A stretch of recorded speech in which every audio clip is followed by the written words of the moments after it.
Hello everyone, welcome to Avis சமையல். இன்றைக்கி நம்ம அவிஸ் சமையல் சேனலில் சட்டுன்னு பாம்பேயில் செய்யக்கூடிய இன்ஸ்டன்ட் சாம்பார் தான் எப்படி பண்ணுறதுன்னு பார்க்க போகிறோங்க.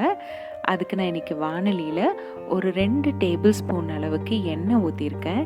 எண்ணெய் நல்லா காஞ்சதுக்கப்புறமா அதில் ஒரு 1/4 ஸ்பூன் கடுகு சேர்த்திக்கலாங்க. கடுகு நல்லா பொரிஞ்சு வந்ததுக்கப்புறமா அதில் ஒரு 1/4 ஸ்பூன் ஜீரகமும் சேர்த்திக்கலாம். ஜீரகம் நல்லா பொரியட்டுங்க. நான் இன்றைக்கி ஒரு 4 பல் பூண்டை தட்டி வச்சுருக்கேன். இந்த மாதிரி சாம்பார்லலாம் நம்ம பூண்டை கட் பண்ணி போடுறத விட இப்படி தட்டி போட்டு பாருங்கள், நல்ல மணமாக இருக்கும் சாம்பார். கூடவே ஒரு பச்சை மிளகாயை நீளமாக கட் பண்ணி ஆட் பண்ணியிருக்கேன். இன்றைக்கி நான் ஒரு 2 பெரிய வெங்காயத்தை நல்லா தின்னாக ஸ்லைஸ் பண்ணி வச்சுருக்கேன்.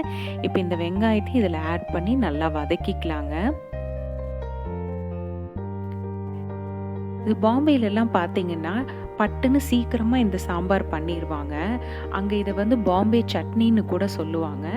நான் ஏற்கனவே மித்த வீடியோஸில் சொன்ன மாதிரி வெங்காயம் சீக்கிரம் வதங்குறதுக்கு அதில் நீங்கள் ஒரு 1/4 ஸ்பூன் அளவுக்கு உப்பு சேர்த்துட்டிங்கன்னா வெங்காயம் சீக்கிரமாக வதங்கி வருங்க. அதுக்கப்புறம் நம்ம அந்த டிஷ்ஷுக்கு தேவையான உப்பு சேர்த்திக்கலாம். இப்போ நான் இந்த வெங்காயம் நல்லா வதங்குறதுக்கு ஒரு 1/4 ஸ்பூன் அளவுக்கு உப்பு சேர்த்திக்கிட்டேங்க. இந்த சாம்பாரில் நம்ம இன்றைக்கி எந்த காயும் ஆட் பண்ண போகிறதில்ல. இப்போ நான் இதுக்கு கொஞ்சமாக ஒரு கொத்தளவுக்கு கருகாப்பிலையும் ஆட் பண்ணி இந்த வெங்காயத்தை நல்லா வதக்கிக்கிங்க. கலர் நல்லா சேஞ்ச் ஆகி வரணும்.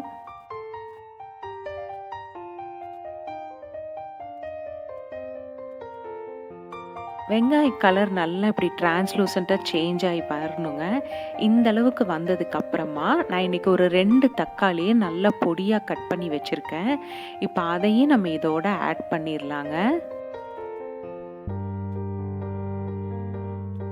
இந்த சாம்பாருக்கு நீங்கள் தக்காளி அதிகமாக ஆட் பண்ணிங்கனாலும் நல்ல டேஸ்ட் கொடுக்குங்க. நான் இன்றைக்கி ஒரு 2 பெரிய தக்காளி போட்டிருக்கேன். இதை கொஞ்சம் நல்லா வதக்கிக்கலாம்.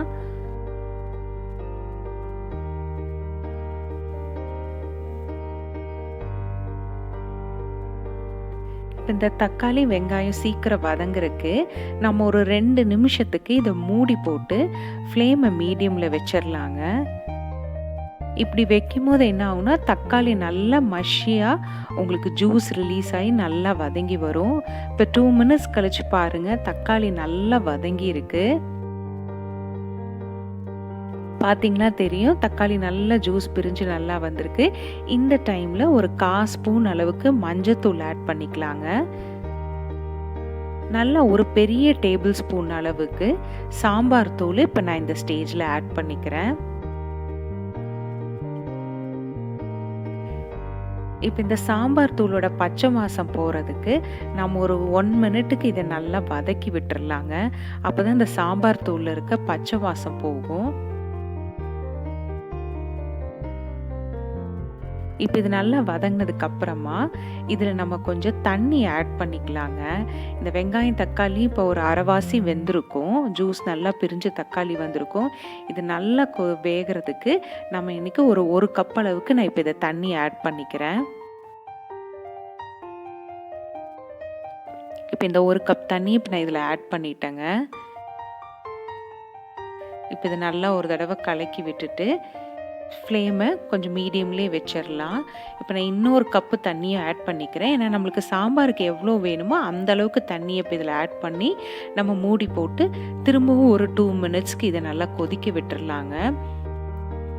மீன்வைல் நான் இன்றைக்கி ஒரு கப்பில் ஒரு 2 டேபிள் ஸ்பூன் அளவுக்கு கடலை மாவு எடுத்திருக்கேன். இதுதான் இந்த குழம்புக்கு நல்லா ஒரு திக் கன்சிஸ்டன்சி கொடுக்க போகுதுங்க. இப்போ இந்த கடலை மாவுக்கூட நான் ஒரு 1/4 கப் அளவுக்கு தண்ணி ஆட் பண்ணிக்க போகிறேங்க. தண்ணி ஆட் பண்ணி இந்த கடலை மாவை நல்லா அதில் கரைச்சிக்கலாங்க. கடலை மாவில் கட்டி இல்லாமல் கரைச்சி விட்டுக்குங்க. இந்த மாதிரி ஒரு விஸ்கில் வச்சு பண்ணும்போது நல்ல ஈஸியாக உங்களுக்கு கலக்கறக்கு வருங்க. கடலை மாவு நல்லா கட்டி தட்டாமல் நல்ல ஈவனாக எல்லாம் மிக்ஸ் ஆயிரும். இப்போ பார்த்தீங்கன்னா நம்மளுக்கு நல்லா கரைஞ்சிருச்சு. இப்போ இந்த கன்சிஸ்டன்சியில் இருக்குது.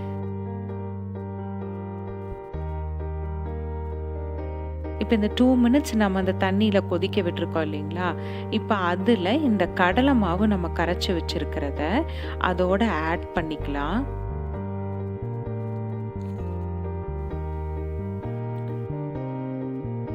இந்த கடலை மாவை ஆட் பண்ண உடனே நல்லா குயிக்காக நல்லா ஒரு தடவை கலக்கி விடுங்க. ஏன்னா கடலை மாவுக்கு கட்டி தட்டுற தன்மை இருக்குது. அதனால் குயிக்காக நல்லா இப்படி கிளறி விடும்போது அந்த கடலை மாவு கட்டி இல்லாமல் வரும். இப்போ ஏற்கனவே தண்ணி ஊற்றுனது தளதளன்னு நல்லா கொதித்து வந்ததுக்கப்புறம் நம்ம கடலை மாவு ஆட் பண்ணியிருக்கோம். ஆனால் ஆட் பண்ண உடனே பார்த்திங்கன்னா நல்லா கெட்டியாக ஆரம்பிச்சிரும். இந்த ஸ்டேஜில் நம்மளுக்கு எந்த அளவுக்கு குழம்பு வேணுமோ அந்த அளவுக்கு நமக்கு தேவையான தண்ணியை நம்ம ஆட் பண்ணிக்கலாம். இப்போ நான் இதில் இன்னொரு 2 கப் அளவுக்கு தண்ணி ஆட் பண்ணியிருக்கேங்க.